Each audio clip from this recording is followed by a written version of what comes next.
Oke, kita ikut. Assalamualaikum warahmatullahi wabarakatuh.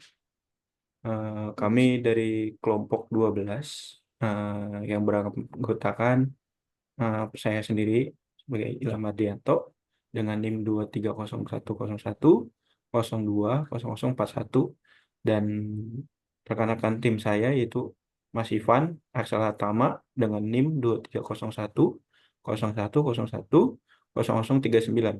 dan yang ketiga itu Mas Torik Al-Lailil itu 230101010024 dan yang terakhir Mbak Sani Elfrida Tampu Bolon dengan NIM 23010101020021. Di presentasi kali ini kita mengambil judul tentang proses pengambilan nomor antrian pelayanan di Kelurahan Kapuk menggunakan pembalian sistem informasi. Nah, untuk pembahasan pertama kali ini akan dibahas oleh Mas Ivan. Silakan Mas Ivan.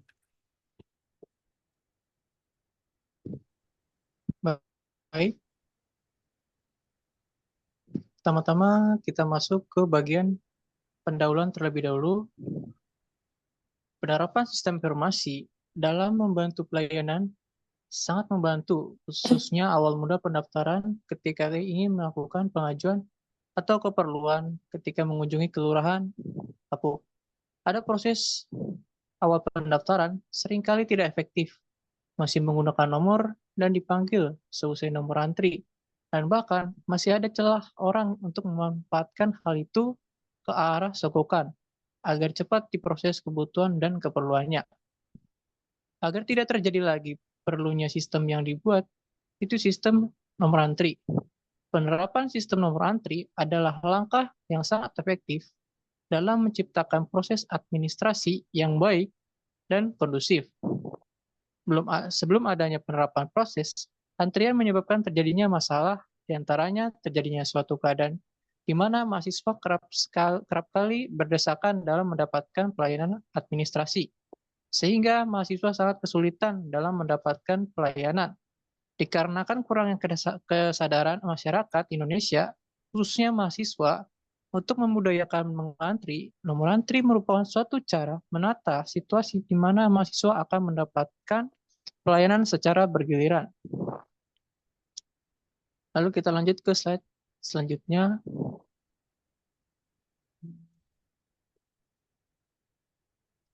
Nah, kita masuk ke bagian tujuan. Dalam penulisan artikel ini, kami memiliki beberapa tujuan agar mengerti tentang tujuan artikel ini dibuat. Tujuannya antara lainnya itu, yang pertama, membangun sistem nomor antri untuk di Kelurahan Kapuk. Lalu yang kedua, sebagai solusi baru dalam memberikan pelayanan yang lebih efektif kepada masyarakat. Yang ketiga, sebagai ilmu tambahan kepada kami dan mahasiswa lainnya dalam bidang sistem informasi membuat sistem antrian. Lalu untuk manfaatnya, manfaat dari penulisan artikel ini yaitu yang pertama bagi penulis. Setelah melaksanakan penelitian, diharapkan penulis memiliki cukup pengetahuan dan pengalaman yang lebih luas terlebih kaitannya dengan teknologi sistem informasi. Lalu yang kedua bagi kelurahan, peningkatan pelayanan, efisiensi, dan efektifan dalam pelayanan kelurahan sangatlah dipengaruhi agar citra dari kelurahan menjadi lebih baik dalam masyarakat. Dengan artikel ini, semoga terkait pelayanan ini sangatlah membantu pengurus kelurahan menjadi lebih baik.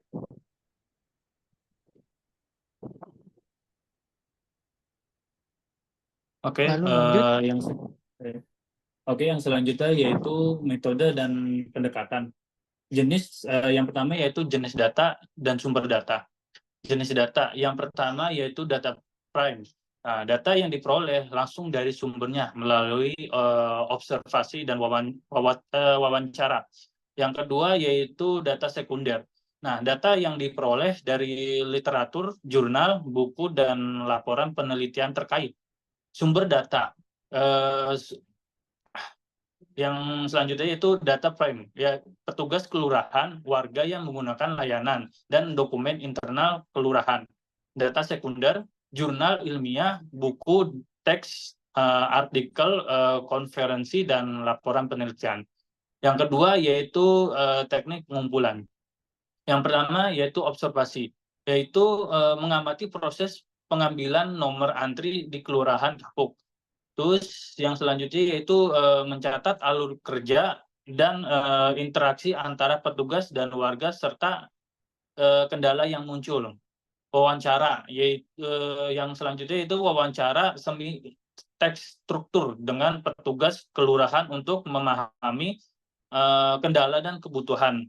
Yang selanjutnya yaitu wawancara dengan warga untuk mendapatkan umpan balik tentang pengalaman mereka. Yang selanjutnya yaitu studi literasi, yaitu mengumpulkan dan menganalisis literasi terkait sistem informasi antrian dan implementasi di berbagai kelurahan. Yang ketiga yaitu teknik analisis data, yaitu analisis kualitatif. Ya, selanjutnya yaitu menggunakan metode analisis tematik untuk mengidentifikasi tema dan pola dari data wawancara dan observasi. Ya, yang selanjutnya yaitu menggunakan diagram alur untuk memvisualisasikan proses pengambilan nomor antrian. Nah, analisis kuantitatif yaitu menggunakan statistik deskripsi untuk menganalisis data kuantitatif dan kuesioner dan survei mengukur efisiensi dan efektivitas sistem informasi yang diusulkan. Oke, yang selanjutnya, Mas Ilham. Oke, selanjutnya hasil dan pembahasan.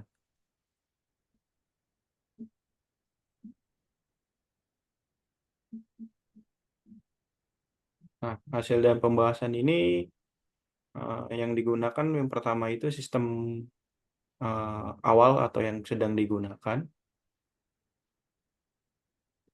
Sistem yang digunakan saat ini yaitu dibentuk, kita bikin itu dalam bentuk diagram flowchart. Nah, di sini bisa jelaskan gambar pertama ini diawali dengan memulai pengunjungan kelurahan mengisi form. Setelah itu mengambil nomor sesuai klien yang sesuai dengan keperluan, diisi banyak dimanfaat oleh. Nah, di sini banyak dimanfaatkan oleh petugas untuk memanfaatkan peluang gratifikasi dalam mempercepat keperluan. Setelah mendapatkan nomor pengunjung, untuk menunggu, jika tidak menunggu nomor yang sudah didapatkan, dikembalikan ke petugas yang jika ingin menunggu untuk dipanggil setelah dipanggil pengunjung atau masyarakat. Menuju ke loket atau gate sesuai keperluan yang sesuai dengan pengisian form tersebut, dan nomor antrian diberikan ke petugas loket. Setelah pelayanan sudah diproses oleh petugas, alur dari sistem yang lama selesai. Dan ini merupakan proses sistem yang diusulkan atau yang diperbarui, yaitu menggunakan pemodelan Business Process Model Notation atau BPMN. Nah, dalam pelayanan ini, dalam proses alur diagram BPM ini, nah, pertama identifikasi aktor dulu. Ada 4, yaitu warga, pengunjung, sistem informasi antrian, petugas, dan petugas kelurahan. Bisa disingkat sih 3 sebenarnya, warga, sistem informasi, dan petugas. Dan langkah kedua yaitu prosesnya. Nah, ini penjelasan warga membuka aplikasi pelayanan kelurahan tersebut. Terus warga mengakses aplikasi untuk mengambil nomor antrian. Warga memilih menu untuk memilih pelayanan kebutuhan, yaitu entah pembuatan KTP, KK, dan surat keterangan kematian. Dan keempat, sistem informasi antrian memverifikasi data warga dan mengeluarkan nomor antrian. Dan kelima, warga menerima nomor antrian. Keenam, warga datang ke kelurahan dan menunggu nomor antrian dipanggil. Ketujuh, petugas memanggil nomor antrian sesuai urutan. 8, warga menuju ke petugas saat nomor dipanggil. Nah, selanjutnya itu terakhir petugas melayani warga sesuai keperluan, dan sistem BPM ini diakhiri dengan selesai. Oke, pembahasannya dilakukan Mbak Sani. Baik, untuk penutup dari presentasi kami hari ini yaitu bahwa perkembangan teknologi saat ini sangat perlu untuk diadaptasi dalam hampir setiap bidang pemerintahan, termasuk pada pelayanan publik pada Kelurahan Kapuk. Bidang pelayanan dituntut untuk dapat terus update terhadap perkembangan teknologi dengan menerapkan hal-hal yang baik dalam hal pelayanan publik. Oleh sebab itu, artikel ini kami buat untuk merancang dan menyusun pemodelan dalam proses analisis bisnis, khususnya dalam pelayanan pada kelurahan, di mana awal dari pelayanan masih dilakukan secara manual. Dalam proses pelayanan di kelurahan, seringkali banyak celah seperti tadi dijelaskan sebelumnya, sehingga menurunkan nilai kepercayaan publik terhadap pelayanan kelurahan tersebut. Metode observasi langsung yang dilakukan di sini pada perancangan model ini diharapkan telah memenuhi semua kebutuhan pengguna dalam mengatasi kendala-kendala yang mungkin muncul selama pelaksanaan pelayanan publik di Kelurahan Kapuk. Pelayanan model yang digunakan adalah Unveiled Modeling Language atau UML agar dapat merancang desain sistem termasuk use case diagram, activity diagram, dan class diagram, serta sistem antrian menggunakan sistem operasi Windows 7, Visual Basic, dan MySQL, sehingga diharapkan dapat dijalankan pada banyak spesifikasi perangkat pengguna, karena aplikasi-aplikasi tersebut itu telah kompatibel pada banyak perangkat. Kemudian sistem informasi untuk proses pengambilan nomor antrian pelayanan di Kelurahan Kapuk ini diharapkan bisa membantu kelurahan tersebut dalam memproses antrian pelayanan, sehingga berdampak juga pada terciptanya ketertiban alur, proses, dan penyelesaian pelayanan publik. Hal ini tentu juga akan selaras dengan meningkatnya nilai kepercayaan masyarakat terhadap pelayanan Kelurahan Kapuk. Kami dari tim penyusun artikel ini menyadari bahwa karya tulis ini masih belum sempurna sepenuhnya. Oleh sebab itu, kami sangat berharap adanya kritik dan saran yang membangun dari para pembaca atau yang mendengar presentasi kami hari ini sebagai bahan perbaikan kami di masa depan. Demikian presentasi kami hari ini. Jika ada salah kata, kami mohon maaf. Terima kasih.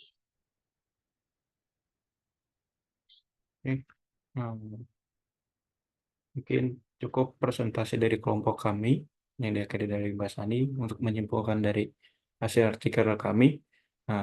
Kami mengucapkan mohon maaf bila ada kata-kata yang kurang dari benar dari kami. Wassalamualaikum warahmatullahi wabarakatuh.